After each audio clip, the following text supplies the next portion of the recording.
You do for me as I do for you, or other bullshit things I tell myself. Hi, I'm Andy, and this is Mindset Matters More. I'm a fitness and nutrition coach that talks a lot about mindset, and I want to talk to you today about tit for tat and how it's destroying your life. I mean, what clickbait bullshit is that? I don't know, but I'm going to talk to you a little bit about myself and the way that I overcame this transactional way of thinking, because I think it was hurting me in so many areas of my life. And so, well, first let's talk about what it is I'm talking about. So, a lot of times when you do something nice for someone, there's an expectation that there's going to be some sort of nice thing that happens back for you. And, a lot of people, that's just the way that they are. They're like, I'm doing for you. And yeah, like, I think somebody should be nice back to me. Like, that is a normal way of thinking, right? People just think, yeah, if I'm nice to you, why wouldn't I expect you to be nice to me? But it's a little bit more insidious than that. It is this idea that, hey, okay, I did something for you, and now you have to do something back for me. Because I did this thing that was nice, and if you don't do something nice, it's because you're a fucking asshole. I mean, wow. I mean, not only is there a level of manipulation in there, but there is a level of control, right? It's this idea that I can control you because I'm going to do stuff for you, and you will be my little minion that is going to do what I tell you, when I tell you, how I tell you, and you're going to do it now. And that is such a toxic way of thinking. Mira, la tóxica over here, okay? And, I have really been thinking about why it is that I've been like this. And I mean, I grew up with family who was like this. I grew up with people who were like, no, I did something nice for you. Now you have to do this thing for me. And normalizing that and thinking it's normal. But there was a book out there that I read a long time ago that woke me up to this toxic behavior. It was called No More Mr.Nice Guy. It was a book geared towards men who are trying to date women and who have this, oh, but I'm a nice guy mentality. And, but the nice guy mentality becomes toxic because you expect, oh, well, I paid to take you out to dinner, so you better give up the cooch, right? I mean, how many guys have you been out with like that, right? And they think they're such a nice guy. They think they're so nice because they paid the little $50 to take you out, and they expect to get into your pants. But, I mean, I'm kind of doing that, Yeah, okay, I did the dishes for my husband. I'm trying to get in his pants. No, I'm just saying maybe he could do my laundry. I'm imposing future actions on him that he has to take in order to be able to be like worthy of the nice things that I did. And I'm just spitting all this out because this is like how I used to think. This was like the process. So, I mean, even self-awareness isn't even enough, but that's like a whole other topic. So I read this book, No More Mr. Nice Guy. It's an older book. It must have been like 10 years ago. And it really woke me up to this transactional way that I approach being kind. It's like, oh, yes, I will definitely do this for you. But I hold that in my head as like a poker chip. Like, right? I'm banking all these poker chips that like, oh, I did this for you. I did this for you. I did this for you. And okay, so I have all my little poker chips here. And so I ask you to do something. I'm going to cash in a chip. This is for me. This is what I did. Now you do this. What? What a level of control.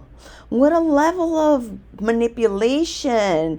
What a level of like, blah. Some disgusting behavior. But you don't think of it like that. You're just like, well, I'm nice. Why can't you be nice? Like, it doesn't come from a place of where you're trying to manipulate and you're trying to be toxic. It's just coming from a place of like, I mean, yeah, I expect that you be nice to me. Like, I'm a nice person to you and you be nice to me. But there's a whole other level of that. Now, how do you combat that? So it really took me a long time to work on this, and I'm still working on it. Okay, I don't want to say I'm perfect at this, but for the most part, I'm like, if I'm doing you a favor, I expect zero back. Zero. Nothing.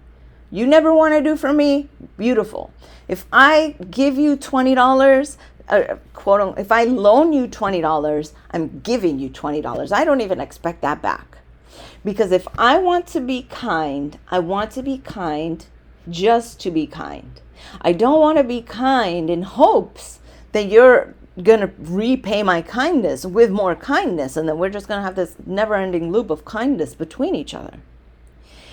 What is more beautiful is when somebody gives you kindness because they want to. Oh, let me say that again, because that hit me right in the heart.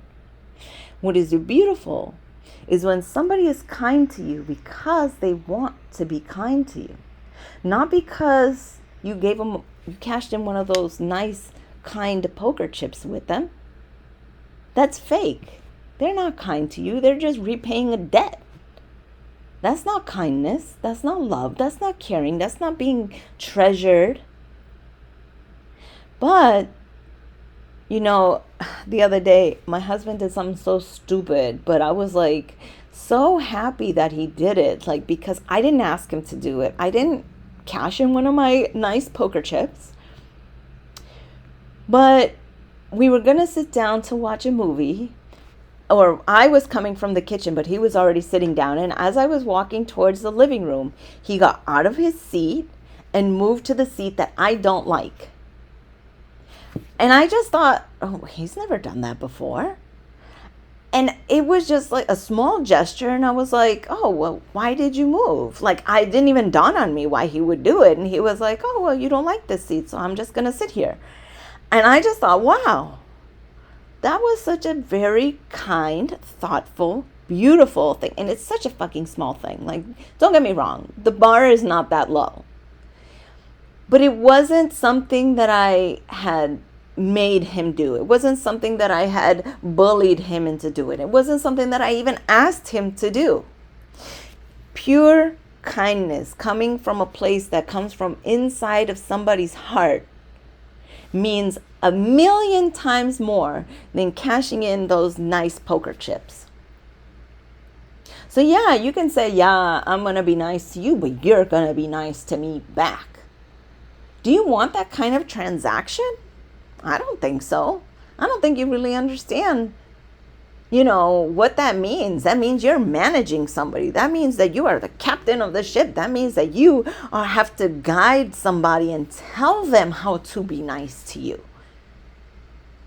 And I don't want that. I don't want to have to direct somebody's words and actions to show me love.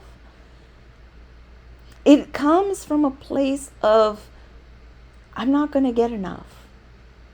It comes from a place of fear that I will not be cared for. I will not have the love that I need in my life. It comes from a place of fear.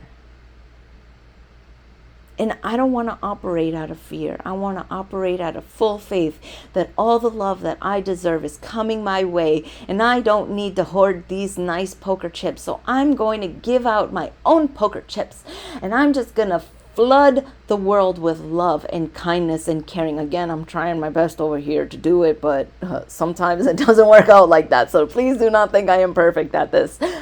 My point still stands, though. I want to come from a place of love when I do things. When I walk into the house, I want to just do things for my family because I love them and I want to take care of them. Not because I feel like I have to do these things. I want my family to do kind things for me because they feel like doing it, not because they owe me niceness because I was nice. That's not nice at all. So yeah, no more Mr. Nice Guy over here. I'm just going to be love. and love the way that I love. All right, guys, I hope you enjoyed this episode. If you want to find me on Instagram, it's coach_Andy_Hoffer, HOFFER. Love you guys. Bye.